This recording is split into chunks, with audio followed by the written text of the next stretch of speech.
যে তাকে ডিটেক্ট করতে এবং শনাক্ত করতে আমাদের প্রায় রাত 11:30 বাজে গেছে। 11:30টার পরে আমরা তার পাসপোর্ট পাইছি, তার এনআইডি পাইছি।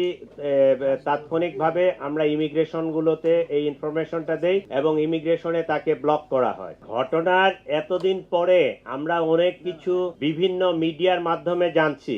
আজকের এই দিনে, এই মুহূর্তে, এই স্টেজে বসে কনক্লুশন টানা যতটা ইজি, যখন একটা ঘটনা ঘটে যায় তাৎক্ষণিকভাবে এই ঘটনাকে উদ্ঘাটন করা, ডিটেক্ট বিষয়টা এত ইজি ছিল না। কারণ যে শুটার এবং যে মোটরসাইকেল আরোহী তারা মাস্ক পরে, ইভেন তারা মোবাইলও বন্ধ করে রাখছে, মোবাইলও রাখে নাই। তারা যে মোটরসাইকেলটা ইউজ করছে, মোটরসাইকেলের নাম্বার প্লেট চেঞ্জ করা, অনেকগুলো বিষয় টোটাল সিসিটিভি ফুটেজ চেক করে গ্রাজুয়ালি আমাদেরকে আগাইতে হয়। একটা ঘটনা ঘটলে আমাকে ওই পিছনে লাস্ট ইন থেকে শুরু করে আমাকে সামনের দিকে আগাইতে হয়। জিনিসটা এখন যত সহজে বলা যাচ্ছে, এইটা এই 12 তারিখ 2:20 বা 24-এর দিকে যখন ইনসিডেন্টটা হয় তখন কিন্তু বিষয়টা এত সহজ ছিল না। আল্লাহর কাছে শুকরিয়া যে এইরকম একটা ক্লুলেস জিনিস আমরা পুরা ঘটনাটা ডিটেক্ট করতে সক্ষম হয়েছে।